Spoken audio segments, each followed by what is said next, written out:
NS&I have just announced another drop in their premium bond prize rate, dropping from 4.4% to 4.15% starting in the December draw. That means your chance of winning are getting slimmer and the total value of the prizes is going down. In this video, we'll break down exactly what these changes mean for your potential winnings, but also cover who might premium bonds still be beneficial for. So let's cover some of the details of the change. The premium bond prize rate is taking a dip to 4.15%, down from 4.4%. But what does this mean? Well, your odds of winning any prize at all are going from 21,000 to 1 to a less favourable 22,000 to 1.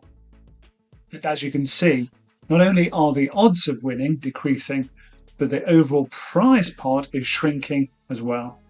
The estimated total value of prizes for December is 435 million, give or take, a significant drop from October's 461 million. So a drop of around 30 million in the prize fund. So with that, it's not surprising that the number of prizes has reduced across all of the bands, except for the £25 band. The number of prizes in that band has increased from 1.49 million approximately to 1.51 million approximately.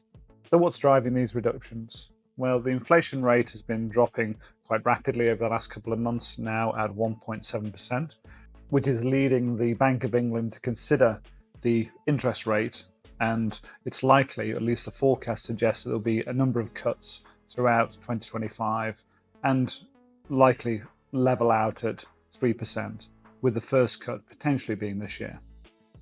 And why is the Bank of England base rate so important? Well, it's one of the factors the NS&I take into account when defining its overall rate of return. It also reviews saving products being offered by its main competitors and is obliged to review its funding targets, as the NS&I has an annual net financing target, which is the amount of money they aim to raise for the government through their products. Then the prize fund rate is then used to calculate the number and value of prizes in each monthly draw. So with these changes, it's quite understandable that many people are looking at premium bonds and considering whether they should stay with them or not, or whether they should jump ship into another saving vehicle. And there's plenty of other options or fish in the sea that are available to us. Looking only at accounts with comparable accessibility, this excellent information from Money Saving Expert, thank you Martin Lewis. On this table we can see the highest paying cash ISAs, and on the left we have the top paying accounts, on the right the top well-known named accounts. So starting from the top we can see Trading 212 with a rate of 5.13 is a good option, as is Leeds Building Society with a rate of 4.55.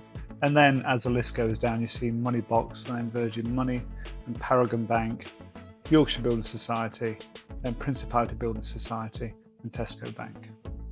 And moving on to the top paying savings accounts. Now these often have conditions, for instance CHIP here with a 5% rate but maximum of 3 withdrawals a year. Leeds Building Society has a 4.67 rate.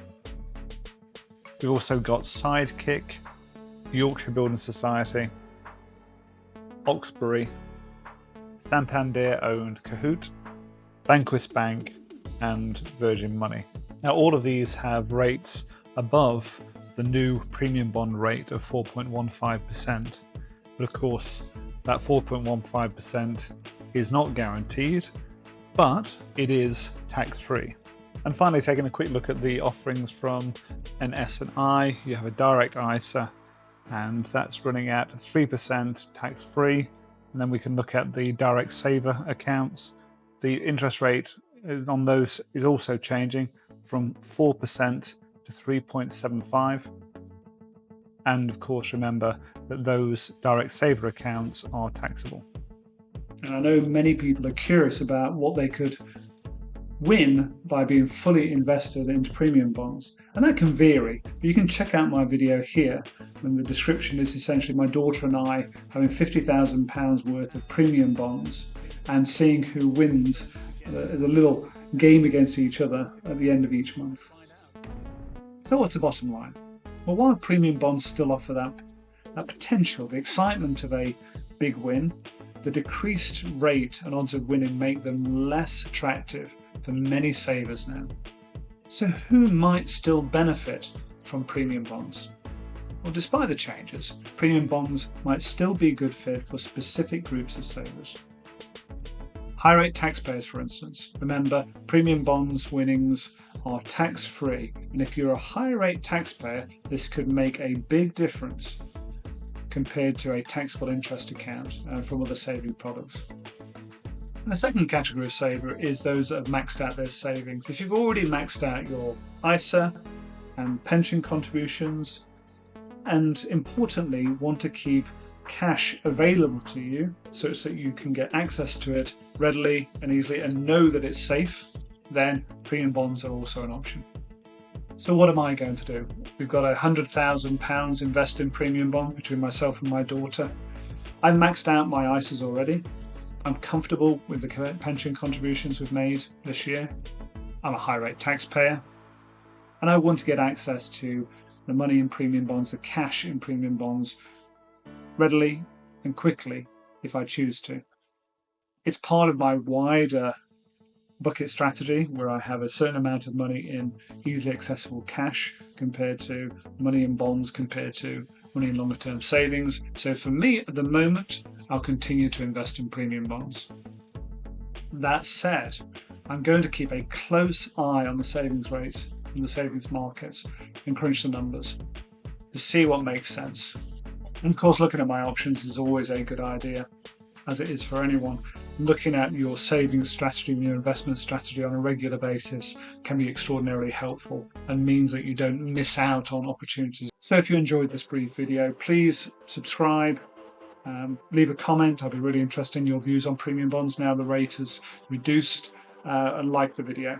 I'll be producing other videos, and there'll be one coming up on the premium bonds payments that I've received throughout October in the competition between my daughter and I.